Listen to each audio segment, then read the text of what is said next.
Hello friends, আশা করি তোমরা সবাই খুব ভালো আছো। তো চলে এলাম আরও একবার খুবই গুরুত্বপূর্ণ টপিক নিয়ে তোমাদের সামনে প্রেজেন্ট করতে। তোমরা জানো আমি ফ্রেজাল ভার্বসের উপরে একটা ভিডিও সিরিজ কন্টিনিউ করছি। তো আজকে সেই ভিডিও সিরিজের 6th ভিডিও নিয়ে চলে আসলাম। আজকে আমরা দেখতে পাবো এমনই কিছু ইম্পর্ট্যান্ট ফ্রেজাল ভার্বস যেগুলো আমরা দৈনন্দিন জীবনে যেমন ইউজ করতে পারি, ঠিক তেমনি এক্সামেও আমরা এই ধরনের ফ্রেজাল ভার্বের ব্যবহার হতে দেখতে পাই। অনেক ক্ষেত্রেই প্রশ্ন আসে, সেখানে আমরা এই জাতীয় ফ্রেজাল ভার্বসের ব্যবহার লক্ষ্য করি।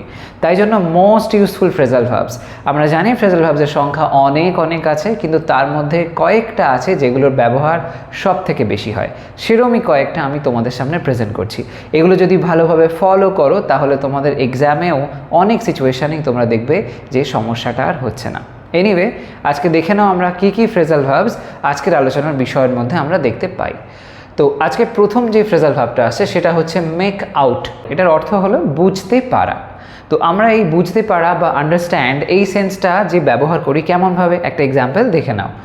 তোমার একটা কথাও আমি বুঝতে পারি না। তোমার একটা কথাও আমি বুঝতে পারি না।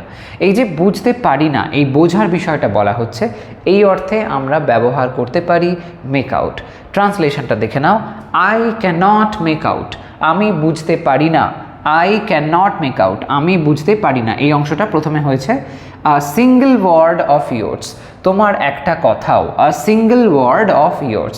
তাহলে এখানে মেক আউটের যে ব্যবহারটা দেখছি বুঝতে পারা অর্থে ব্যবহার হয়েছে। Next one, make up. Make up কথার অর্থ অনেক রকমভাবে হতে পারে। প্রথমত ক্ষতিপূরণ করা, খুব কমনলি এই সেন্সটা সবার প্রথমে মাথায় আসে। মেকআপ করে দেওয়া, আমরা বলি না যে তোর সমস্যা হয়েছে একটা, আমি মেকআপ করে দেবো, আমার জন্য হয়েছে প্রবলেমটা, ডোন্ট ওয়ারি। এই যে কথাগুলো বলি আমরা, মেকআপ অর্থাৎ ক্ষতিপূরণ করা। এক্সাম্পল দেখে নাও। তোমার ক্ষতি আমি মিটিয়ে দেব। তোমার ক্ষতি আমি মিটিয়ে দেব মানে ক্ষতিটা পূরণ করে দেব। ট্রান্সলেট করলে হবে I will make up for your loss. I will make up for your loss. তাহলে এখানে মেকআপের যে ব্যবহারটা হলো ক্ষতিটা পূরণ করে দেওয়া, ক্ষতিটাকে মিটিয়ে দেওয়া, এরকম অর্থে ব্যবহার হয়েছে। ইউজ করো। নেক্সট ওয়ান দেখো, মেকআপের আমরা আর কি ব্যবহার দেখতে পাই। মেকআপের ক্ষেত্রে ক্ষতিপূরণ ছাড়াও আমরা মনস্থির করা অর্থে এটাকে ব্যবহার করতে পারি। কোনো বিষয় নিয়ে দ্বিধা রয়েছে কিন্তু ফাইনালি মনস্থির করা হলো, এই যে ব্যাপারটা মনস্থির করা, এই সেন্সে এটাকে আমরা ইউজ করতে পারি। এক্সাম্পল দেখো, আমি আমার মনস্থির করে নিয়েছি যে আমি এই কাজটা করব। আমি আমার মনস্থির করে নিয়েছি। এটাকে যদি ট্রান্সলেট করি তাহলে হবে I have made up my mind. যেহেতু নিয়েছি বলা হয়েছে তাই জন্য প্রেজেন্ট পারফেক্ট টেন্স, তাই হ্যাভের ব্যবহার এখানে দেখতে পেলাম। I have made up my mind. এই যে মেড আপ ব্যবহার হলো, এটা মনস্থির করা, এই মনস্থির করা সেন্সটাকে কিন্তু বোঝাচ্ছে। ওকে, এবার পরেরটা দেখে নাও, পাস আউট। পাস আউট কথার অর্থ হচ্ছে জ্ঞান হারানো। এই পাস আউট নিয়ে একটা কনফিউশন রয়েছে। অনেকেই পাস আউট মানে মনে করে যে ইউনিভার্সিটি থেকে কেউ হয়তো রেজাল্ট আউট হয়ে যাওয়ার পরে পাস করে গেল, সেই সেন্সে অনেকে বলে পাস আউট। সেটা কিন্তু সঠিক ব্যবহার নয়। পাস আউট সেন্সটার অর্থটা হচ্ছে জ্ঞান হারানো। এক্সাম্পলটা দেখো, সে ভয়ে জ্ঞান হারালো। সে ভয়ে জ্ঞান হারালো। তো এই সেন্সে ট্রান্সলেট করলে হবে she passed out in fear. She passed out in fear. এই যে পাসড আউট, এটা বোঝাচ্ছে জ্ঞান হারানো, এই অর্থটাকে, সেন্সলেস হয়ে যাওয়া। Next one, put down. Put down. Put down কথার অর্থ নামিয়ে রাখা। ওকে, নামিয়ে রাখা, কিছু একটা নামিয়ে রাখা হলো। এক্সাম্পল, ছুরিটা নামিয়ে রাখো। ইম্প্যারেটিভ সেন্টেন্স, কাউকে নির্দেশ দেওয়া হচ্ছে এই কাজটা করো, ছুরিটা নামিয়ে রাখো। যখন ইম্প্যারেটিভ হয় আমরা ভার্ব দিয়ে লাইনটাকে শুরু করি, কোনো সাবজেক্ট এখানে থাকে না। ট্রান্সলেট করলে হবে put down the knife. Put down the knife, এরকম সেন্সে। নেক্সট ওয়ান, পুট ডাউন আরও একবার আসছে কারণ পুট ডাউনের ব্যবহার আমরা অন্যরকমভাবেও দেখি। এটা দেখে নাও, পুট ডাউনকে আমরা কাউকে ছোট করা অর্থে ব্যবহার করতে পারি।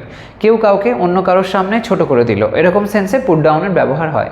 এক্সাম্পল, আমাকে তার চোখে নামিয়ে দিও না। আমাকে তার চোখে নামিয়ে দিও না মানে তার চোখে আমাকে ছোট করে দিও না, এরকম একটা অর্থে। তো ট্রান্সলেট করলে হবে don't put me down in his eyes. Don't put me down. Put আর ডাউন, মাঝখানে মি এসে গেছে। Don't put me down in his eyes, তার চোখে আমাকে নামিয়ে দিও না, ছোট করে দিও না, এরম সেন্সে। এখানে ইম্পারেটিভ সেন্টেন্স আরও একটা দেখতে পেলে এবং পুট ডাউনের ব্যবহারটা লক্ষ্য করো। নেক্সট ওয়ান, আবারও আসছে পুট ডাউন। পুট ডাউনের ব্যবহার আমরা বিভিন্ন ক্ষেত্রে দেখতে পাই। এখানে যে পুট ডাউনের সেন্সটা হবে সেটা হলো লেখা, ডায়েরিতে কিছু লিখে রাখছো, কোনো একটা কপিতে কিছু লিখে রাখছো, এরকম সেন্সে পুট ডাউন ব্যবহার করতে পারি। এক্সাম্পল, ওর নাম কাগজে লেখো। এখানেও আরও একটা ইম্পারেটিভ সেন্টেন্স দেখতে পাচ্ছি, নির্দেশ দেওয়া হয়েছে এই কাজটা তুমি করো, ওর নাম কাগজে লেখো। তো এখানে এই যে লেখা সেন্সটা সেই অর্থে ব্যবহার করব পুট ডাউন। ট্রান্সলেট করলে হবে put down his name on the paper. Put down his name on the paper, কাগজে লেখো, তাই জন্য পুট ডাউন লেখো অর্থে ব্যবহার হলো তার নাম his name on the paper, কাগজে, এরকমভাবে লেখা হলো। নেক্সট ওয়ান, এবার যেটা আসছে সেটা হলো পুট অফ। ওকে, পুট অফ। পুট অফ কথার অর্থ হলো স্থগিত রাখা, কোনো কাজকে একটা সময়কালের জন্য স্থগিত রাখা, এরকম সেন্সে। একটা এক্সাম্পল দেখে নাও, এখনকার জন্য মিটিং স্থগিত রাখা হোক।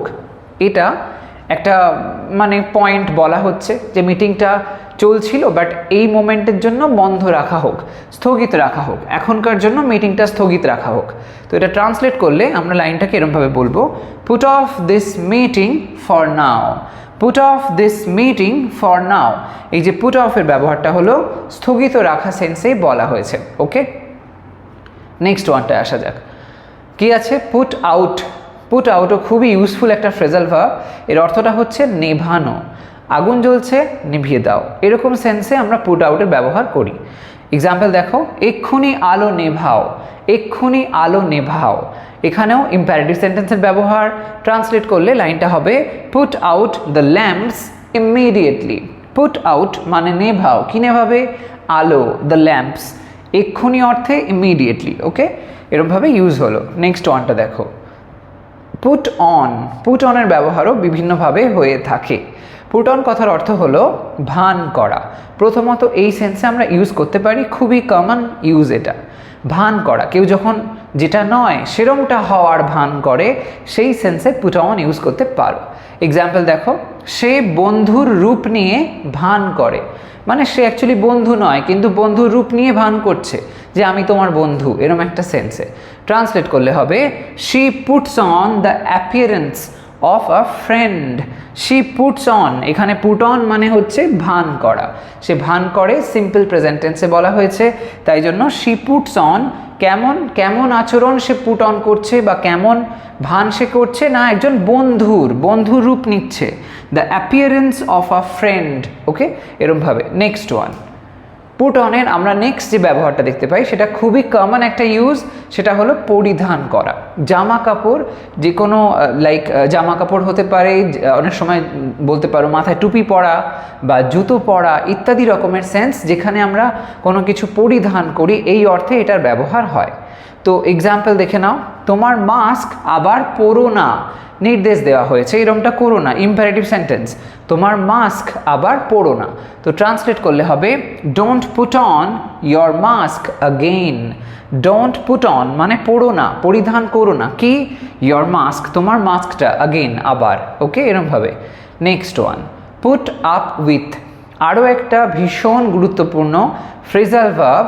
তো সেটার অর্থটা হচ্ছে সহ্য করা।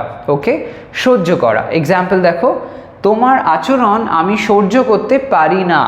তোমার আচরণ আমি সহ্য করতে পারি না। পারি না বলা হয়েছে, তার মানে ক্যানের ব্যবহার এই পারা সেন্সটা বোঝানোর জন্য হবে। ওকে, তো ট্রান্সলেট করলে হবে, I can not put up with your behaviour. I can not, আমি পারি না, কি? সহ্য করতে। পুট আপ উইথ, কি সহ্য করতে পারি না? তোমার আচরণ, ইয়োর বিহেভিয়ার, এরমভাবে। ওকে, নেক্সট ওয়ান, পুট আপ, এটাকেও আমরা বিভিন্নভাবে ইউজ করতে পারি। পুট আপ কথার অর্থ হলো প্রধানত ওঠানো বা তোলা, কোনো জিনিসকে ওঠানোর জন্য বা তোলার জন্য আমরা এটাকে ব্যবহার করতে পারি। এক্সাম্পল দেখো, হাত তোলো, খুব কমন একটা লাইন, আমরা লাইক ক্লাসরুমে অনেক সময় শুনেছি টিচারদের থেকে। তো এক্ষেত্রে এটা বলা যেতে পারে যে এটা যখন ট্রান্সলেট করব, পুট আপ ইউজ করে, put up your hands, put up your hands, হাত তোলো, ঠিক আছে, এরকমভাবে। নেক্সট ওয়ান, পুট আপের আমরা আরও একটা নেক্সট যে ব্যবহারটা দেখতে পাই সেটা হলো টাঙানো বা খাটানো অর্থে। কোনো জিনিসকে টাঙানো হলো, কোনো জিনিসকে খাটিয়ে নেওয়া হলো, এরকম অর্থগুলোতে। এক্সাম্পল দেখো, আমরা জঙ্গলে তাঁবু খাটালাম। আমরা জঙ্গলে তাঁবু খাটালাম। তো এই যে তাঁবুটা খাটানো হলো, সেট করা হলো, এরকম সেন্সে ব্যবহার করতে পারি আমরা পুট আপ। তো ট্রান্সলেট করলে হবে we put up a tent in the jungle. We put up a tent in the jungle. এখানে পুট আপ সেই তাঁবুটাকে খাটালাম যে বলা হয়েছে, এই খাটালাম অর্থে ব্যবহার হলো পুট আপ। ওকে, নেক্সট ওয়ান দেখো, পুট আপের আরও একটা ব্যবহার, যেখানে পুট আপের ব্যবহারটা আমরা দেখতে পাবো পেশ করা বা উপস্থাপন করা অর্থে। কোনো কিছু কারোর সামনে প্রেজেন্ট করা এরকম ধরনের অর্থে, কারোর সামনে অফার করা এরকম ধরনের সেন্সে। ওকে, এক্সাম্পল দেখো, ওরা আমাদের সামনে একটি চ্যালেঞ্জ পেশ করলো। ওরা আমাদের সামনে একটি চ্যালেঞ্জ পেশ করলো। ওকে, সিম্পল পাস্ট টেন্সে বলা হয়েছে পেশ করলো বা উপস্থাপন করলো। ট্রান্সলেট করলে হবে they put up a challenge before us. They put up a challenge before us. এখানে পুট আপের ব্যবহারটা পেশ করলো অর্থটাকে বোঝাচ্ছে। তারা পেশ করলো কি না একটা চ্যালেঞ্জ, কোথায় পেশ করলো, কাদের সামনে, বিফোর আস আমাদের সামনে, এরকম অর্থে। তো দেখতে পেলে এরকম বিভিন্নভাবে আমরা এই আজকের কিছু কিছু যে ফ্রেজাল ভার্বসগুলোর ব্যবহার দেখতে পেলাম। অনেক ক্ষেত্রে দেখতে পেলাম একটা ফ্রেজাল ভার্ব বিভিন্নভাবে ব্যবহার হচ্ছে। তোমরা আমাকে ইনফ্যাক্ট কমেন্ট সেকশানেও বলেছিলে যে মেইন ইউজটা ছাড়াও অন্য যে ইউজগুলো দেখি সেগুলো নিয়েও আমি যেন বলি। তাই জন্য আমি বেশ কিছু আরও গুরুত্বপূর্ণ আর কি যে ওয়েতে ব্যবহার হতে পারে একটা ফ্রেজাল ভার্ব কিছু কিছু ক্ষেত্রে সেগুলোও বলে দিলাম। তো যাই হোক, আগামী দিনের ভিডিওতে চলে আসবে আরও একটা ইন্টারেস্টিং কনসেপ্ট। তোমরা এই ভিডিওটার মাধ্যমে যে বিষয়গুলো জানতে পারলে সেগুলোকে ইউজ করো, তাহলে আরও বেশি ভালোভাবে জিনিসটাকে তোমরা মাথার মধ্যে রাখতে পারবে। তো আজ তবে আসি, ভালো থাকো, সুস্থ থাকো, বাই।